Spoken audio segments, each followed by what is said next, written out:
సంవత్సరాల నుండి ఈ లారీ అసోసియేషన్ మీదే ఆధారపడి జీవనోపాధిని కొనసాగిస్తున్నారు. కానీ గత 2-3 సంవత్సరాల నుంచి బొగ్గు లోడింగ్ అనేది ట్రైన్లకు ఇవ్వడం కారణంగా మా లారీ లోడింగ్ అనేది తగ్గిపోయింది.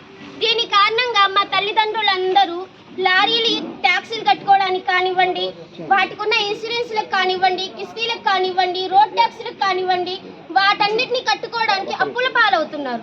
వాటి కోసం పగలనక రాత్రనక ఆలోచించుకుంటూ వాళ్ళు అనారోగ్యానికి గురవుతున్నారు. సార్, మాకున్న ఒకే ఒక్క ఆస్తి మా నల్ల బంగారం. దాన్ని కూడా మీరు మా నోటిగా